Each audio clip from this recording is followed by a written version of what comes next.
안녕하세요. 연금공식입니다. 여러분, ISA 계좌 만드셨죠?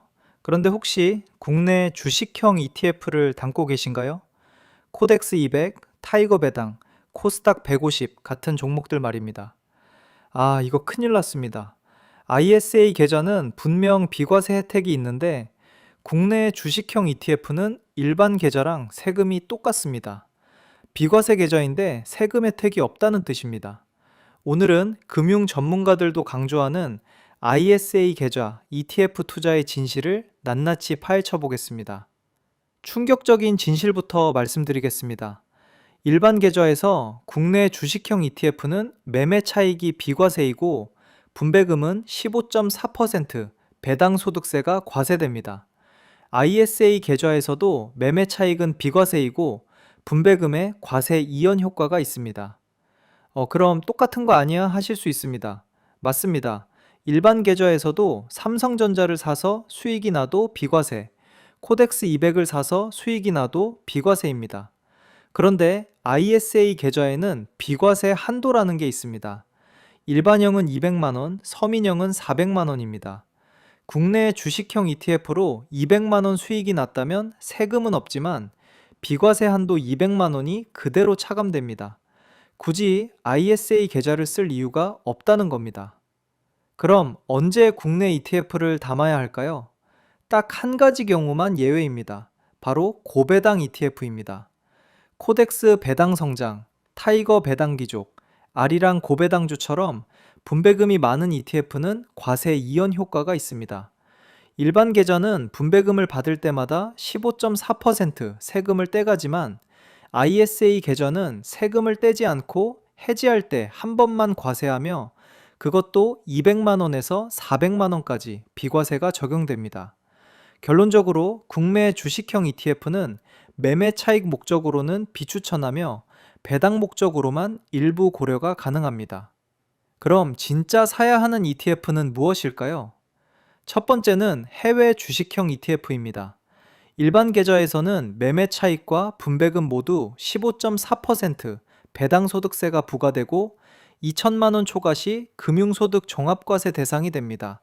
하지만 ISA 계좌에서는 매매 차익이 과세 이연되고 분배금은 해외 원천 징수 15%가 크레딧 처리되며 해지 시 200만 원에서 400만 원까지 비과세됩니다.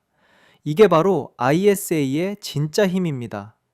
추천하는 기초자산 6가지는 SCHD 슈퍼배당주, 미국 반도체, 안정적 성장의 S&P 500, IT 중심의 나스닥 100, 그리고 팡플러스 지수입니다.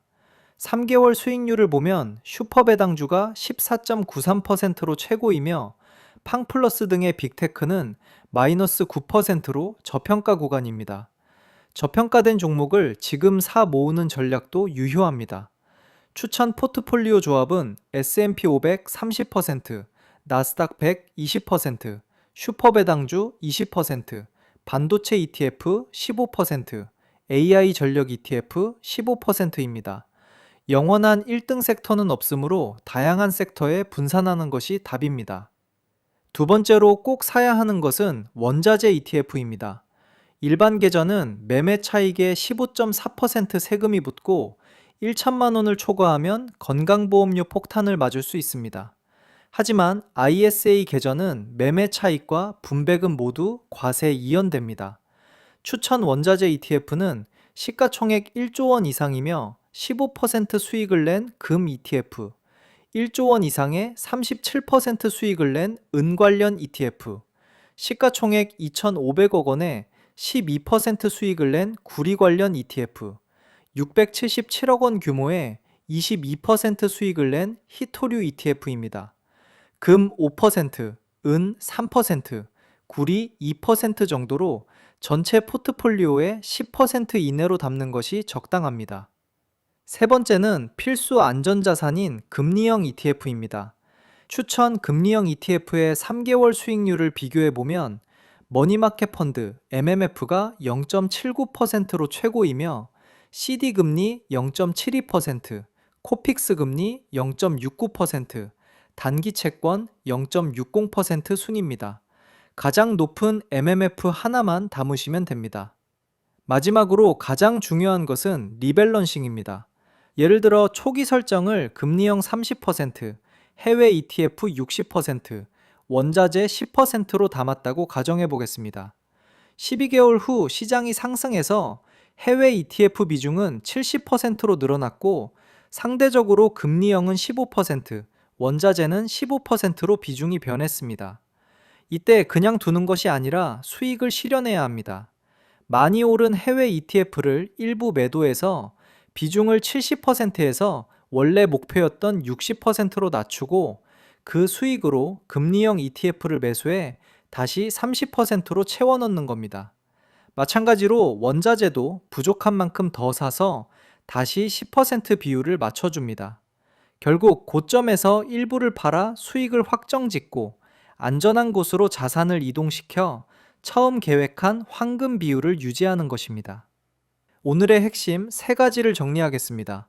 첫째, 국내 주식형 ETF는 일반 계좌와 세금이 똑같으므로 비추천하며 예외적으로 고배당만 고려하십시오. 둘째, 꼭 담아야 할 ETF 세 종류는 핵심으로 해외 ETF 60% 내외, 분산용으로 원자재 ETF 10% 내외, 안전자산으로 금리형 ETF 30% 내외를 구성하십시오. 오늘 영상이 도움이 되셨다면 구독, 좋아요, 알림 설정 부탁드립니다. 지금까지 연금공식이었습니다. 감사합니다.